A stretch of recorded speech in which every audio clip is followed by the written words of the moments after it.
Bob Marley, the reggae legend whose songs became anthems of freedom. Coolio, the hip-hop pioneer who turned a party anthem into a cultural moment. Angus Cloud, the breakout star who captured the restless energy of a generation. Robbie Coltrane, the British actor whose gravitas made every role unforgettable. Burt Bacharach, the composer whose melodies defined an era of sophisticated pop. Marilyn Monroe, the silver screen icon whose smile concealed a fierce ambition. The camera lingers on the quiet courtyard of the Obama Library, where a bronze statue of Barack Obama sits beneath a canopy of oak trees, its gaze fixed on a horizon that never quite settles.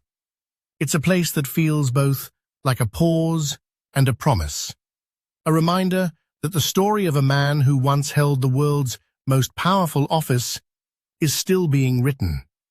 In the months after his second term, Obama stepped away from the Oval Office, not into retirement, but into a new kind of public service, one that blends memoir, activism, and a relentless push for global cooperation.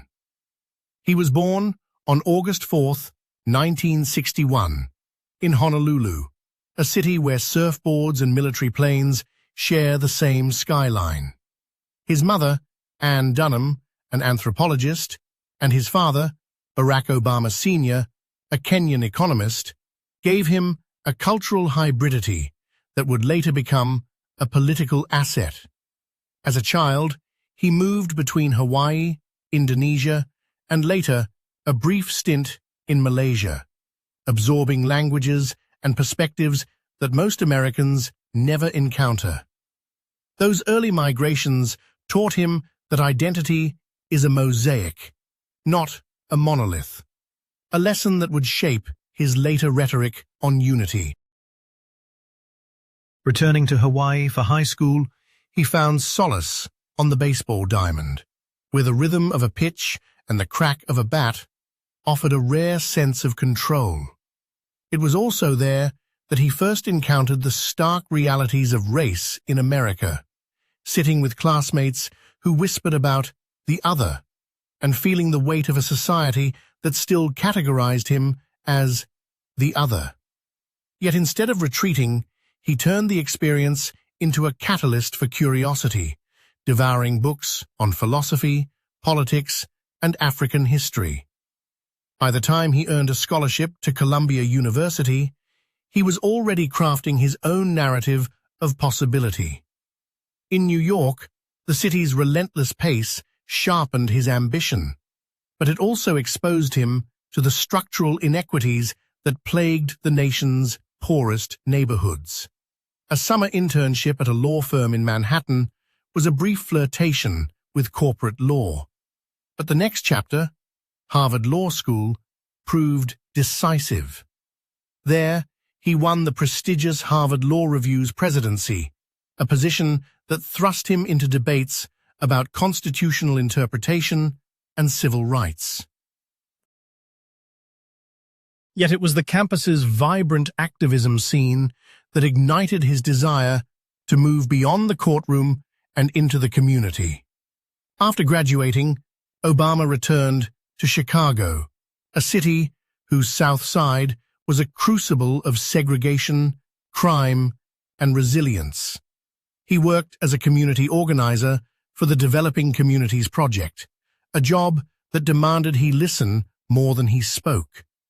He walked door to door, helped families navigate housing vouchers, and organized tenants against predatory landlords. Those evenings on the streets taught him the power of incremental change, how a single vote on a local school board could ripple outward to affect state policy. It also taught him patience, a trait that would become his political hallmark. In 1996, he entered the Illinois State Senate, where his quiet confidence and ability to bridge partisan divides earned him a reputation as a pragmatic legislator. He championed ethics reform, healthcare access for the uninsured, and the controversial effort to expand early learning programs. Each bill he crafted was a study in negotiation, a reminder that policy is rarely pure ideology and always a product of compromise. Yet his most significant breakthrough came in 2004, when he delivered a keynote address at the Democratic National Convention. In a voice that blended measured optimism with a call for collective responsibility, he declared, "There is not a liberal America, nor a conservative America. There is the United States of America." The speech went viral before the term existed, propelling him onto the national stage and cementing his image as a unifier. The 2008 presidential campaign was a crucible of modern politics. Obama's messages of hope and change resonated in a nation reeling from the financial crisis, the wars in Iraq and Afghanistan, and a growing distrust of institutions. He leveraged emerging social media platforms, turning Facebook groups into grassroots fundraising engines that outpaced his opponent's traditional war chest. Yet the campaign was not without turbulence. He faced relentless attacks on his birthplace, his sermon notes, and his personal life, each designed to fracture his narrative.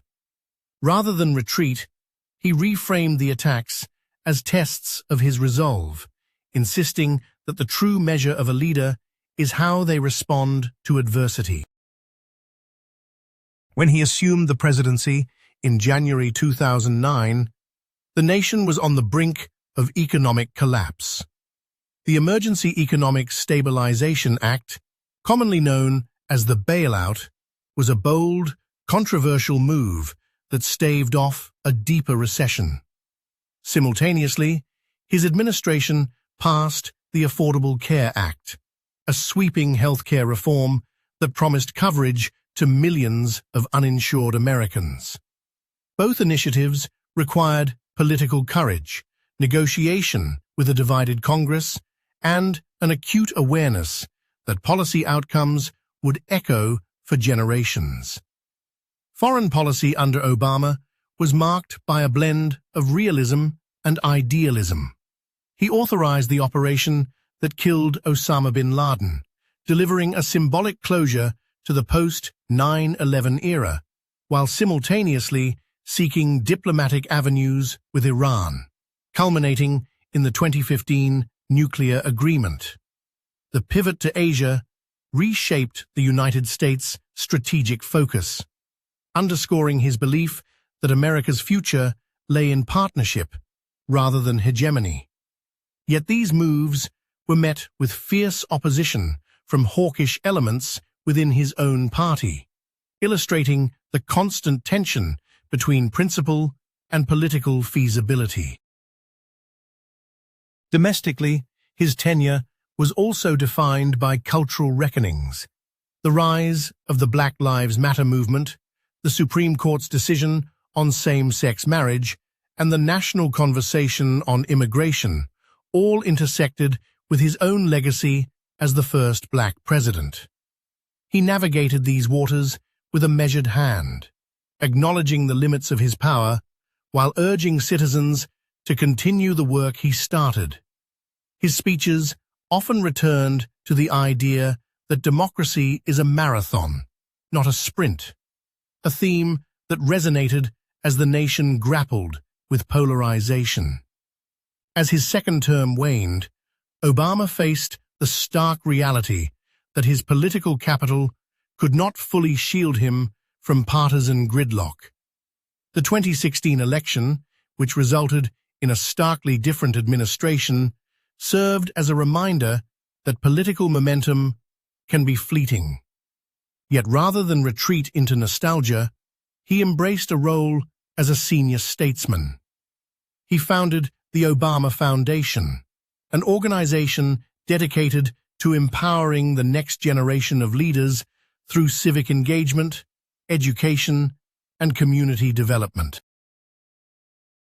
The Foundation's flagship project, the Obama Presidential Center in Chicago, is designed not as a museum of past glories, but as a hub for future innovation. Post-presidency, Obama has become a global advocate for climate action, partnering with former adversaries to push for renewable energy policies. He co-hosted a high-profile climate summit in 2021, where he emphasized that climate change is a moral issue that transcends borders and party lines.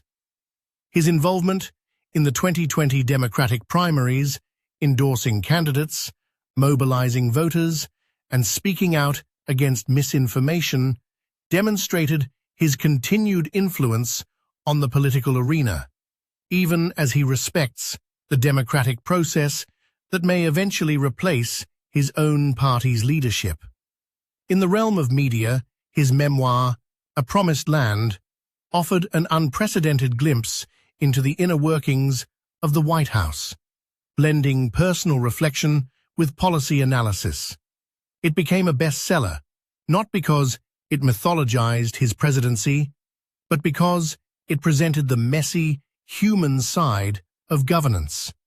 A reminder that even the most powerful individuals grapple with doubt, fear, and the weight of expectations.